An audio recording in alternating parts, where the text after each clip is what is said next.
పార్వతీపురం మన్యం జిల్లా సాలూరు పట్టణంలో స్త్రీ శిశు సంక్షేమ శాఖ మరియు గిరిజన శాఖ మంత్రి గుమ్మడి సంధ్యారాణి శ్రీ శ్రీ శ్రీ శ్యామలాంబ అమ్మవారి పండుగ నిమిత్తం ఏర్పాటు చేసిన ఎలక్ట్రికల్ ట్రాన్స్ఫార్మర్లను ప్రారంభించారు.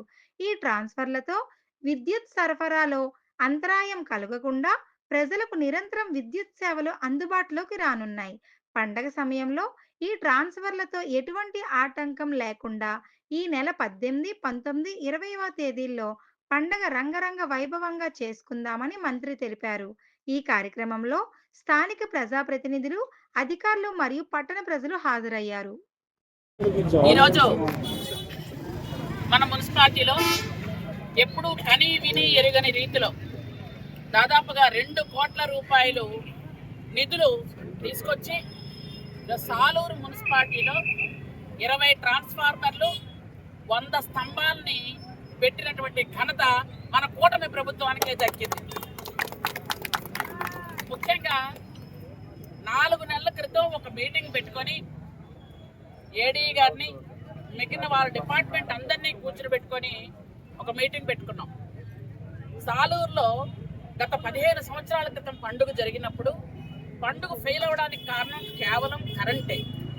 కరెంటు లేకపోవడం వల్ల నీళ్లు రాలేదు, చుట్టాలు ఇబ్బంది పడ్డారు, అందరూ కూడా ఇబ్బంది పడి కొంచెం ఇబ్బంది పడ్డారు. కాబట్టి ఈసారి మనం కరెంటు ఏ విధంగా ఇస్తాము అని అడిగితే వెంటనే మన ఎలక్ట్రికల్ డిపార్ట్మెంట్ అంతా కూర్చొని ఆలోచించి అమ్మ మొత్తం సాలూరులోని చాలా మనం స్తంభాలు వేయాలి, అలాగే ట్రాన్స్ఫార్మర్లు వేయాలి, వీటన్నిటికి కూడా చాలా ఖర్చులో కూడుకున్నటువంటి పని మీరు ఆలోచించండి అమ్మ అన్నారు. వెంటనే ఇది తీసుకెళ్లి గౌరవ ముఖ్యమంత్రి వర్యులు నారా చంద్రబాబు నాయుడు గారికి ఇలా మా ఎస్టీ నియోజకవర్గంలో గిరిజనుల జాతరలు అన్నీ జరుగుతూ ఉంటాయి. ఇక్కడ గిరిజన పూజారులు ఉన్నారు. ఇది గిరిజన నియోజకవర్గం.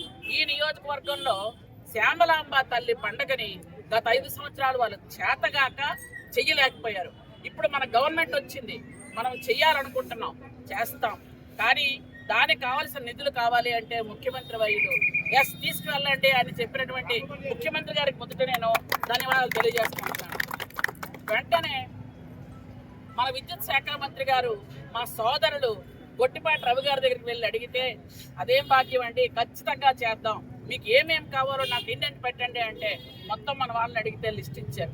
ఆ లిస్ట్ ఇచ్చిన విధంగా మొత్తం టోటల్గా తీసుకొచ్చి వీళ్ళకి అప్పచెప్పితే దాదాపు 2 నెలలుగా అసలు నిద్రాహారాలు మానేసి మన ఎలక్ట్రికల్ డిపార్ట్మెంట్ చేస్తున్నటువంటి పని వల్ల ఈ రోజు మనకి సాలూరు నియోజకవర్గం వెలుగొచ్చింది. కాబట్టి ముందు మంత్రివర్యులు గొట్టిపాటి రవి గారికి, అలాగే ఎలక్ట్రికల్ డిపార్ట్మెంట్ లో పనిచేసిన ఏడీ గారు, డిఈ గారు, మిగిలిన స్టాఫ్ అందరికి కూడా హృదయపూర్వకమైనటువంటి ధన్యవాదాలు తెలియజేసుకుంటున్నాను.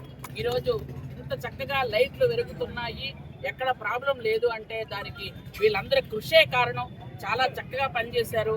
మన మున్సిపాలిటీలకు కాకుండా చాలా చక్కగా పనిచేశారు. మున్సిపాలిటీ కూడా మీటింగ్ పెట్టాం. కమిషనర్ గారు అప్పుడు లేరు కాబట్టి మీకేం ప్రాబ్లం కాదు అక్కడ. ఎందుకంటే మున్సిపాలిటీ కూడా 4 నెలల ముందే అడిగాం ఏమేమి కావాలి అని. అడిగితే మున్సిపాలిటీకి కూడా మార్చి 17వ తేదీన 2 కోట్ల నిధులు తీసుకొచ్చి వాళ్ళ అకౌంట్లో వేశాం. కానీ 2 నెలల నుంచి ఒక్క పైసా ఖర్చు పెట్టలేదు. పండగ చేయాల్సిన అవసరం లేదు అనుకొని వాళ్ళు కూర్చొని ఉన్నారు. నిన్నటికి నిన్న ఒక అత్యవసర మీటింగ్ పెట్టి మాకు ఎందుకు మేము సంతకాలు పెట్టాలి, మా వార్డుకి నీళ్ళివ్వమని మిమ్మల్ని ఎవరు అడిగారు, మేము అడిగామా, మాకు ఎందుకు అంటే ఈ విధంగా అంటే వాళ్ళకి పండగతో సంబంధం లేనట్టు, అసలు జనజీవన స్రవంతిలో ఈ మనుషులే లేనట్టు మాట్లాడడం నిజంగా నాకు చాలా బాధ అనిపించింది. అయినా మేమందరం వాళ్ళందరూ కూడా జగన్మోహన్ రెడ్డి గారి శిష్యులు, వాళ్ళు అలాగే మాట్లాడతారు. మేము గర్వంగా చెప్పగలం చంద్రబాబు నాయుడు గారి శిష్యులం. ఎక్కడ ఏ పని ఆగిపోయినా దానికి ఖచ్చితంగా చేంజ్ తీరుతాం. మేము నిధులు తీసుకొచ్చాం, వాళ్ళు పని చేయలేదు అలాగని వదిలేదు.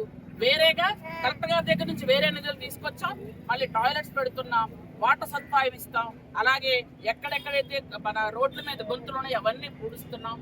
ఖచ్చితంగా వాళ్ళు ఆటంకం పెట్టినంత మాత్రాన పండుగ ఆగదు. పండుగ ఖచ్చితంగా జరిగే తీరుతుంది, అంగరంగ వైభవంగా జరుగుతుంది. ప్రైవేట్ టాయిలెట్స్ 50 తీసుకొచ్చాం, అలాగే వాటర్ ట్యాంక్స్ మొత్తం అన్ని వార్డులకి 15 వాటర్ ట్యాంక్స్ తెచ్చాం నీళ్లు సప్లై చేయడానికి. ఇప్పుడు కరెంటు బాగుంది, ఎవరు ఇబ్బంది పడక్కర్లేదు. మీరు కొద్దిగా ప్రజలందరూ కూడా మాకు శానిటేషన్ కొంచెం సహకరించండి. మీ ఇంట్లో ఉన్న చెత్తని కొంచెం జాగ్రత్తగా కవర్లలోనో డబ్బాల్లోనో వేసుకుంటే మన ఊరంతా క్లీన్గా ఉంటుంది. పండగ చక్కగా జరుపుకుందాం. ఎవరో ఒక్కరు వద్దన్నంత మాత్రం